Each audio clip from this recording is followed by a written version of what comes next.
President Biden tells Congress that Israel will get more aid. The president is very clear that he's going to continue to provide Israel with all of the capabilities it needs to defend itself against Hamas. But the president does not want certain categories of American weapons used in particular type of operation. Plus, the Secretary of State is still in Kyiv. Antony Blinken and Dmytro Kuleba, Ukrainian Minister of Foreign Affairs, they also had pizza in one of the Kyiv restaurants. And later, aid trucks bound for Gaza are looted, and a look at the Iranian nuclear program as a wider conflict in the Middle East might be on the horizon. Today is Wednesday, May 15th, and this is VOA's Flashpoint Global Crises.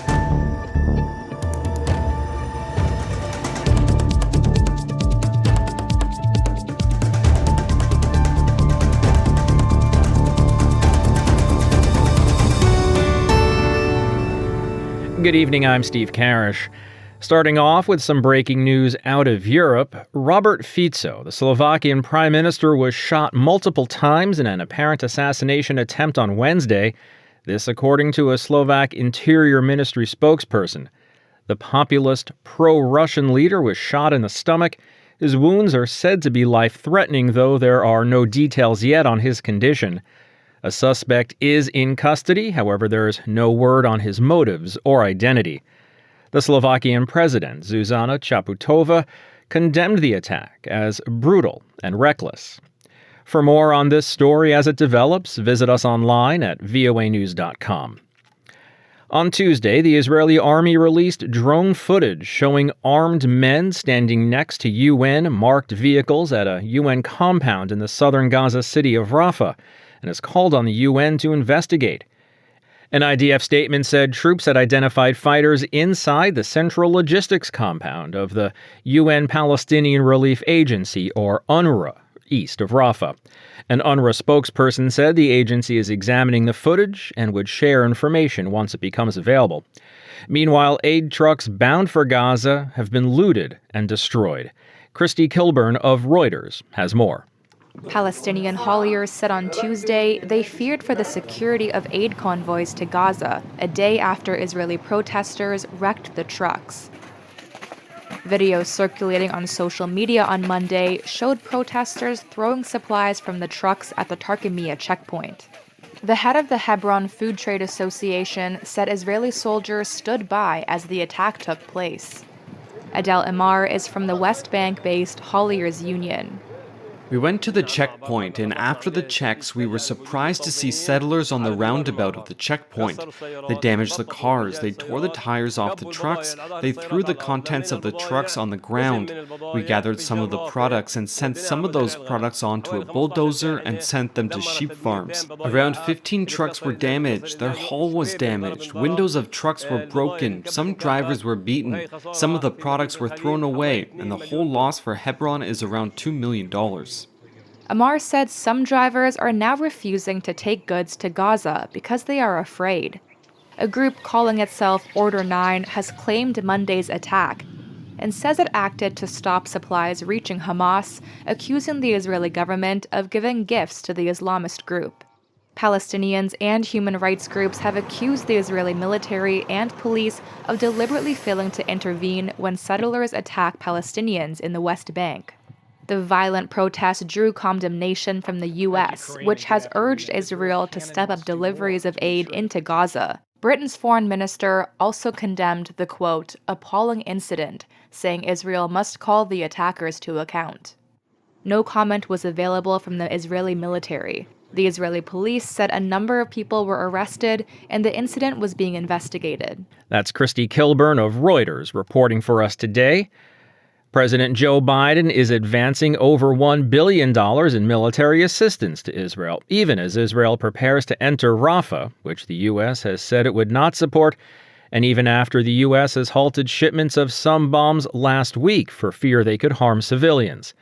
For a look at this seemingly contradictory stance, I'm joined by White House Bureau Chief Patsy Widakuswara.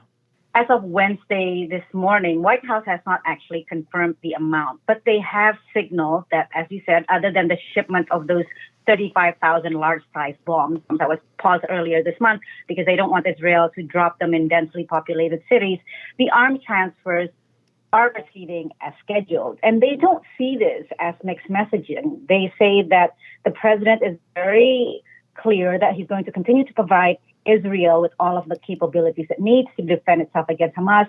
But the president does not want certain categories of American weapons used in particular type of operation, particularly in Rafah. So even though they're warning Israel not to move forward with a full ground assault in Rafah, they want to ensure that Israel receives all the money, all the full amount provided in the supplemental the $26 billion package. However, we do not know whether this last transfer of $1 billion reportedly is part of the $26 billion package or from existing previous packages. It'd be naive not to talk about American domestic politics when we talk about giving aid to Israel, certainly now. The Republicans are having a field day attacking Biden for withholding the weapons last week. Is this a political response to what's going on, or is this responding to Israel's needs on the ground? Well, we don't know for sure, obviously, because we can't get into the president's head, but certainly politics is part of the calculation, as well as President Biden's own conviction, own belief that he wants to support Israel in its efforts against Hamas. The president is receiving pressure from both sides, all sides, not just the Republicans who want to move forward with all the weapons. I mean, they're even planning on a bill to mandate the delivery of offensive weapons for Israel that the White House has already said the President Biden will veto if it passed Congress. But they're also getting a lot of pressure from the progressive wings of the Democratic Party. You know that all these student protests all over campuses in the U.S., for example, is a big show of the displeasure that Arab and Muslim Americans, as well as young voters and progressives, feel about the president's support for Israel. Now, what do we know about a timeline for this new round of aid that's being discussed? Is this something that's going to happen immediately? So we don't know about the timeline of this particular weapons transfer, but I would say that overall, all weapons transfers to Israel that have occurred since October 7th is a very murky process. If you would recall, in December, Secretary of State Antony Blinken approved 2 emergency weapons transfers to Israel, bypassing congressional review requirements. And then since then, there have been 2 additional transfers that have been made public and notified to Congress. But on top of these 4 transfers that we know of, since October 7th, more than 100 arms transfers to Israel have taken place without informing Congress. And that's mainly because the packages were structured to fall below the notification threshold. So under U.S. law, the administration must notify Congress of weapons transferred to Israel that are worth more than $25 million. But what the administration has done, which a lot of human rights activists are criticizing, is basically breaking up these arms transfers into smaller packages so that they can get around the requirement to notify Congress. And do we think that's why they're doing it? Or is it just a coincidence that the weapons they're sending to meet the needs happen to be below that threshold? Well, we don't know for sure what the motivation are, but definitely this is something that is unusual. I mean, if you think about it, breaking up a contract into smaller contracts create a lot of work for both the Department of State and the Defense Department. So, cynically, some human rights activists have said that this is an effort by the Biden administration to deliberately be non-transparent about the process. But since then, especially with the fact that now $26 billion have been approved in this latest supplemental package, we expect that there will be a lot more scrutiny on the process and the administration will have to give answers. And as there is more scrutiny, Patsy, we'll definitely be calling you back. Patsy Widakuswara is VOA's White House Bureau Chief. Patsy, thanks for your reporting today. My pleasure.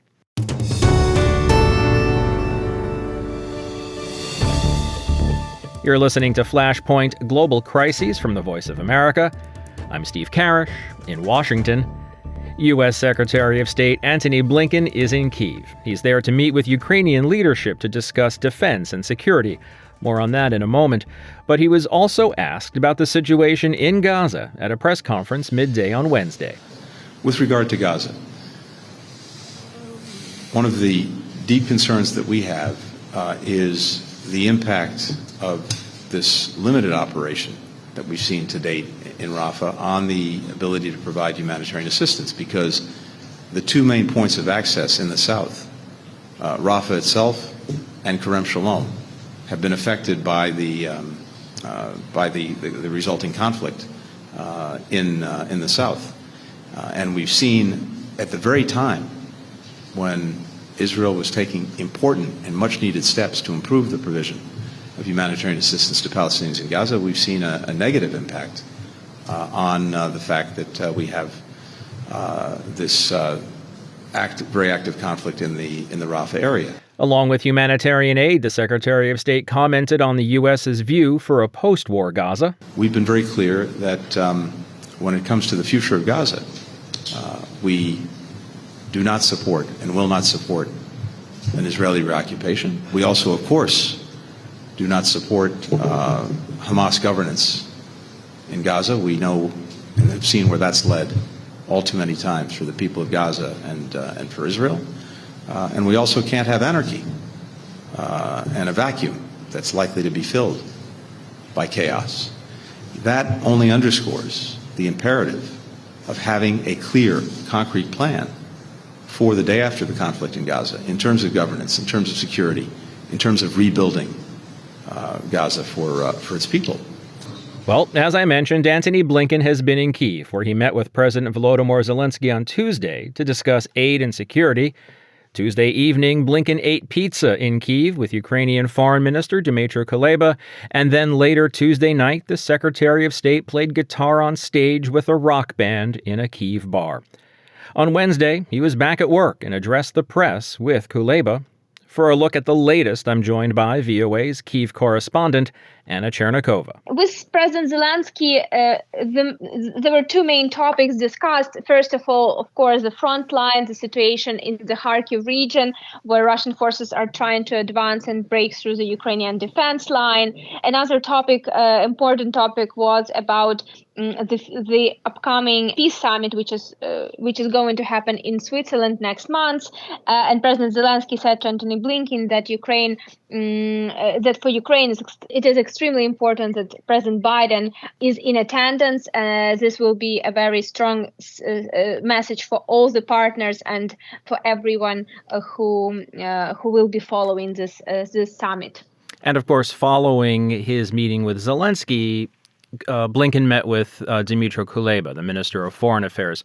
And I would imagine many of the same topics were discussed, no? Well, yes, but I think that with Minister of Foreign Affairs, Antony Blinken had also additional discussions about more long-term things. They were discussing this agreement, which is on the final stages, as was announced, the bilateral agreement, defense agreement between Ukraine and U.S. Also, what was discussed is that considering that U.S. is facing elections, this bilateral agreement is to be in action with the current administration, and there were a lot of questions around if the next administration will also follow this agreement, and was announced that actually it should be in action even if administration changes and when administration changes.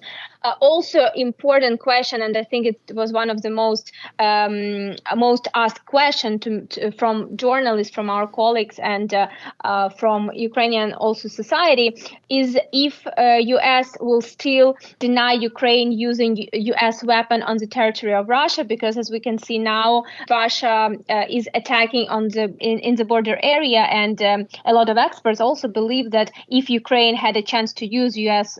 military aid and weapon on the territory of Russia, this assault could have been stopped faster and could have been even prevented. And Blinken said that basically he did not really answer this question directly, but he said that Ukraine will have all the means to use in order to win this war, and the U.S. will make sure that Ukraine has all these means, and this will be for Ukraine to decide how to use them. So.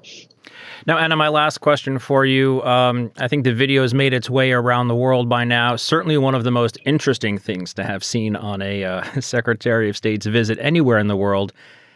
Antony Blinken was playing the guitar in a rock and roll band in an underground bar in Kyiv last night. How did that come to happen? Yeah, you're right. That was a surprise event. Actually, no one expected that. And I should say that before that performance, Antony Blinken and Dmytro Kuleba, Ukrainian Minister of Foreign Affairs, they also had pizza in one of the Kyiv restaurants. And in terms of the guitar performance, there are different opinions on that. So some people are saying that, this is demonstration of support of Ukraine at war. So Antony Blinken demonstrated that despite the war, Ukrainian life is ongoing, and people are trying, to live the life basically despite the war. Some people say that this was not really appropriate, and that it was a little weird seeing Antony Blinken and guitar performance. Anyways, this is what happened, and definitely this was something no one expected, and something not very common in terms of diplomatic language, Not common indeed. Anna, we'll leave it there for today. Anna Chernikova in Kyiv. Anna, thanks as always for your time. Thank you, Steve. Conflict has forced a record number of people around the world to become internally displaced, forced to flee their homes, but still living in their home countries, often in refugee camps.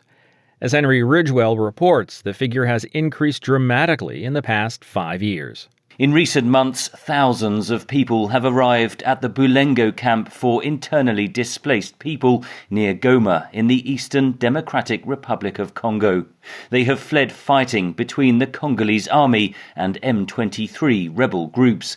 Faida Bauma arrived with her 4 children.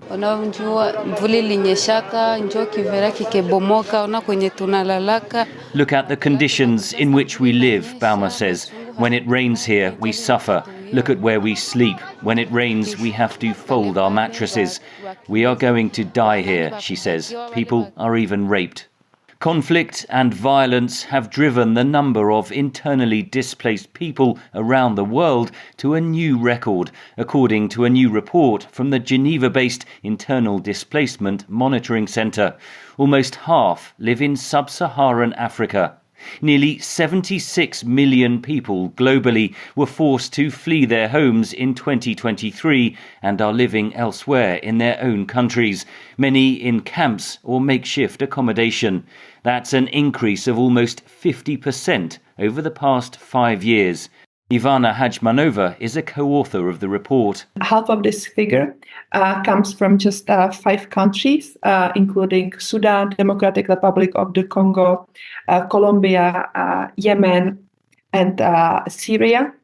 And these countries are usually not visible in the media headlines. Sudan has the largest internally displaced population in the world at more than 9 million people. Most were forced to flee their homes after the latest civil conflict erupted in April 2023. Again, Ivana Hajmanova. Many of them have been forced to move multiple times. So we saw families moving away from Khartoum, going to the Darfur regions, moving all across the country.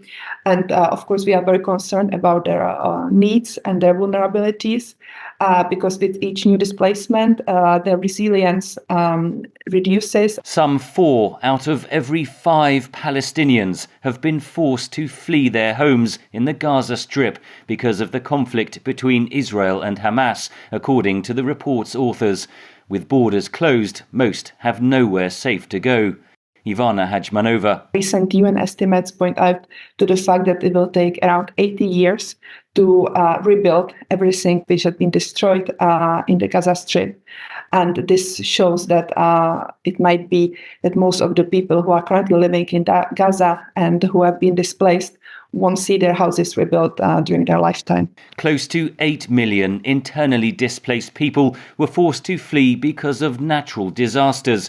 The February 2023 earthquake that struck Turkey and Syria triggered 4.7 million displacements. Cyclone Freddy, which hit southern Africa in February and March last year, forced 1.4 million people to become displaced. Henry Ridgwell, VOA News. Back now to the Middle East, the head of the UN nuclear agency, Rafael Grossi, has criticized recent comments by Iranian officials who suggest Tehran might be forced into developing nuclear weapons. Kamal Kharzi, an advisor to Iranian Supreme Leader Ayatollah Ali Khamenei, told a domestic conference this week that Iran would have to change its doctrine of not seeking nuclear weapons if faced with threats from nuclear-armed countries. The next opportunity for Western powers to press Iran to stop uranium enrichment will come in an IAEA meeting next month. My colleague Michael Lippin met with Behnam Ben Taleblu. He's a senior Iran analyst at the Foundation for Defense of Democracies, and asked him why Taleblu thinks Iran has the upper hand in its nuclear standoff with the West. I think without a shadow of a doubt, we know now, given the atomic archive, given how advanced Iran's nuclear program now is, that it's more a political decision in Iran not to go for a weapons option at this moment. And certainly there has been a lot of pulled punches, unfortunately, from the Biden administration in trying to engage in this constrain, restrain strategy. The Iranian side in the past has denied wanting nuclear weapons, but you have more and more officials in recent weeks and months hinting and saying even more explicitly that we might need to develop nuclear weapons in the future to deal with threats. There was a senior advisor to the Supreme Leader, Khamenei, making such a statement just within the last couple of days. So what does this signal about Iran's direction? I fear we're going to hear more and more and more of this kind of commentary. Really, there's a string of such commentary by political officials, military officials, even nuclear officials in Iran for the past few years, talking about being pushed into the idea of having a nuclear weapon. You know, they're essentially what they're doing is dangling their robust, allegedly civilian nuclear infrastructure as a sword of Damocles over Israel, over America, over the UN, over the international community, saying that if significant action to constrain or restrain Iran's nuclear ambitions happens, that would actually force Iran to move towards, more overtly pursuing a weapon. And this is essentially, nuclear blackmail 101. It's one of the reasons why, the JCPOA should not have happened. It's one of the reasons why you should have not had domestic enrichment in Iran to begin with. It's one of the reasons why you don't want to bless such a robust nuclear program when it is not in compliance with its safeguards agreements and when there are still more questions than answered about Iran's allegedly past weaponization activities. So we were always going to get to this point. It's like someone running to the ledge of a cliff and then saying, hey, you pushed me. Well, how serious do you think is Iran's threat to nuclearize if they get pushed? I think there's a real debate over what the if they get pushed looks like, but putting that aside for 1 second, there's a thesis me and some others have. We've kind of all arrived at it simultaneously, which is that in some weird way, Iran is already getting a lot of the benefits of a nuclear weapon. Look, there's been no overt American or Israeli attack in the past 2 decades, despite a lot of the things that would have warranted limited or larger amounts of military force against the Islamic Republic or against its interests. So this is one weird position that the Islamic Republic has found itself in, that going all the way may be more trouble. Conversely, no state pays all of these costs without going all the way. So unfortunately, it seems to be more a question of when, not if, the Islamic Republic may go there. And they may go there at a time of their own choosing, when they feel Israel or America or the international community is paying attention to other issues. There's no shortage of hotspots right now: Gaza, Ukraine, God forbid, potentially Taiwan. And this is, again, the problem of having such a robust nuclear program on this kind of territory, that it can more easily be weaponized at a time of their choosing. That's VOA's Michael Lippin speaking with Behnam Ben Taleblu from the Foundation for Defense of Democracies. And that's going to end today's program. There's more VOA coverage 24 hours a day on our website, voanews.com, and across our social media platforms. On behalf of everyone here at VOA, thanks for listening. Until tomorrow, I'm Steve Karish.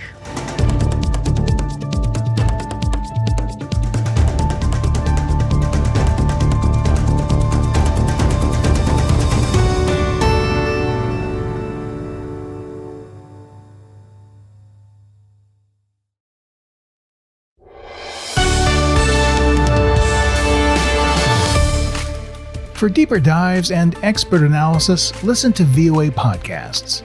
Issues in the News explores the biggest stories every weekend, while International Edition keeps you informed every weekday. Plus, with the 5-minute newscast at the top of every hour, you're always up to date.